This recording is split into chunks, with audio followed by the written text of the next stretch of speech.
PAB Conseil et Formation, bonjour.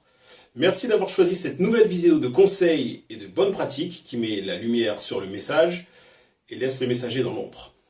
Que vous ayez déjà une carrière professionnelle derrière vous ou que vous vous lanciez sans jamais avoir travaillé auparavant, vous arrivez dans le monde de l'entrepreneuriat avec une idée personnelle de la hiérarchie.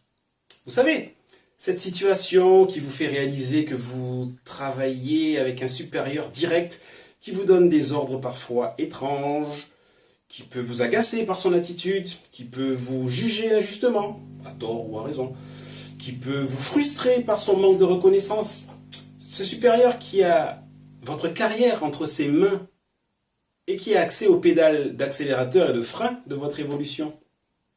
Voilà une description plutôt négative du supérieur hiérarchique, mais il est difficile de dire qu'elle est complètement fausse.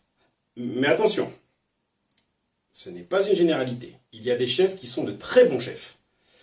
Et puis il y en a d'autres qui... Voilà quoi. Et peut-être que cette description, remarquez, peut-être qu'elle fait partie du lot d'idées qui vous ont poussé à décider d'être votre propre chef. C'est vrai quoi. Puisqu'on n'est jamais mieux servi que par soi-même, alors pourquoi ne pas mettre votre avenir professionnel entre les mains de la personne en qui vous avez le plus confiance, à savoir vous? Ce chef que vous avez quitté, malgré tous ses défauts, il avait également pour mission de vous encadrer et de cadrer votre travail en vous fixant des objectifs. Qu'il l'ait fait bien ou pas, c'est une question qui mérite d'être posée, mais en tout cas, cela faisait partie de sa mission. Nous y reviendrons dans quelques instants.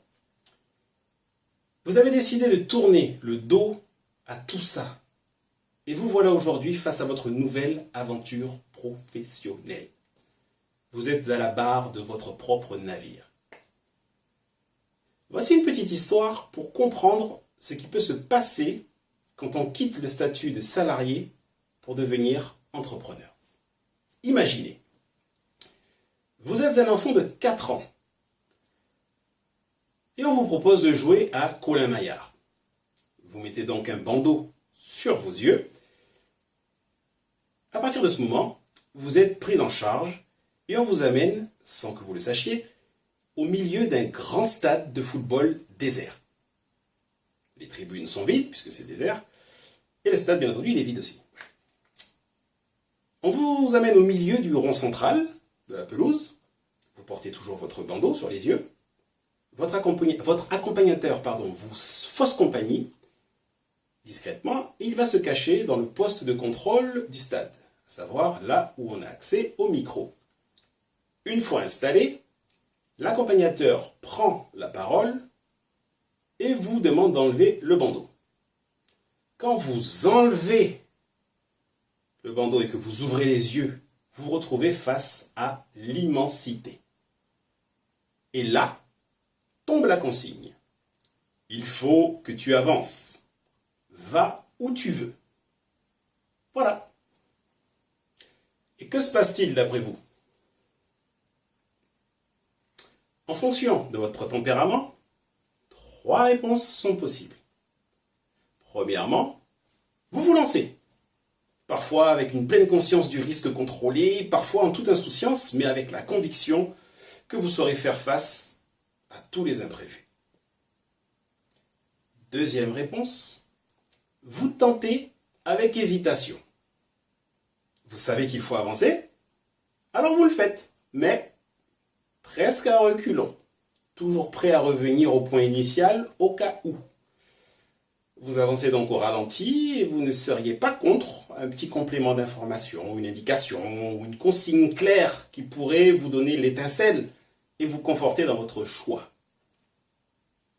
Troisième réponse, vous ne faites rien. Face à une trop grande liberté de choix, vous vous crispez, vous perdez pied. Vous avez peur de prendre la mauvaise décision. Vous vous persuadez qu'il ne faut pas aggraver la situation et vous restez immobile. Vous n'avancez pas. Ces 2 derniers cas sont caractéristiques. Ils reflètent les réactions de beaucoup d'individus. lors de leur passage du statut de salarié à celui d'entrepreneur.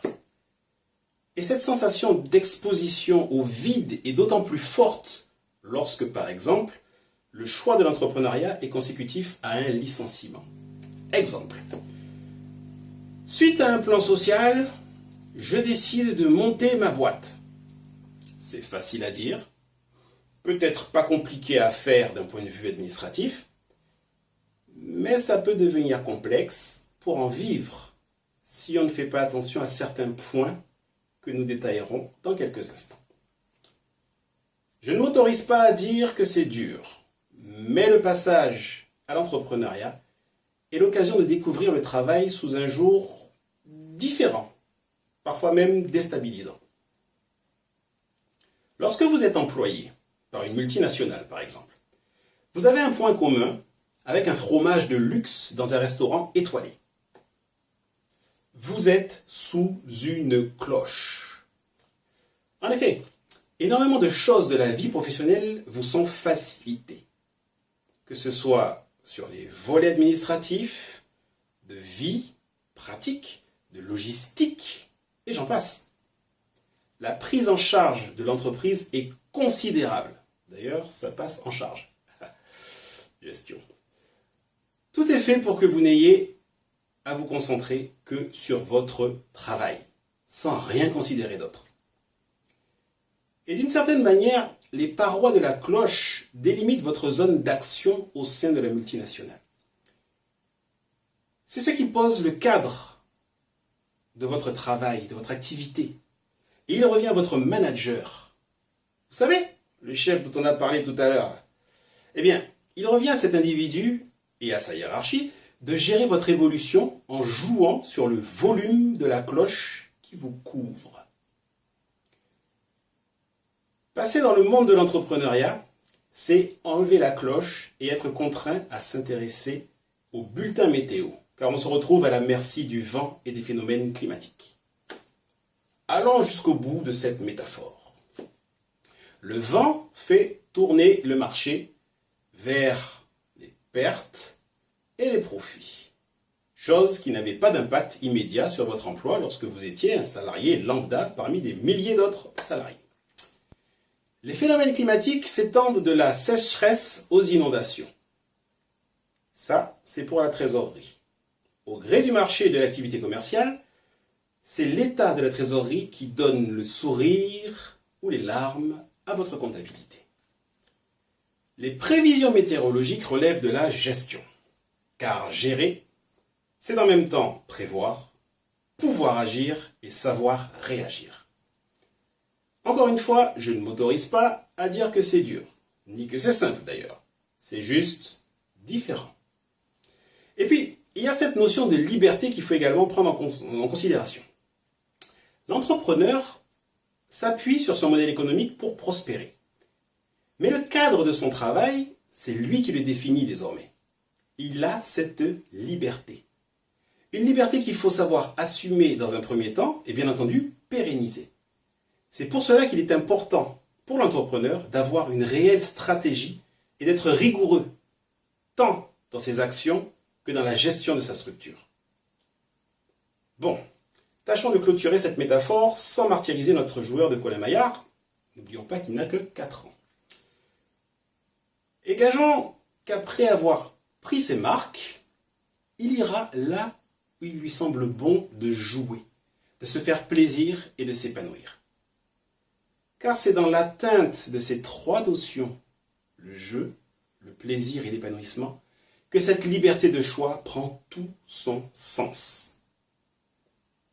Chers entrepreneurs, il ne vous aura pas échappé que ce qui vient d'être dit vous concerne au plus haut point, n'est-ce pas? Cette liberté est précieuse. Elle est précieuse car elle permet de voir et de vivre l'entreprise comme une expérience humaine extraordinaire. L'équipe de PAB Conseil et Formation vous remercie et vous souhaite une vie pleine de projets. À votre succès. À bientôt.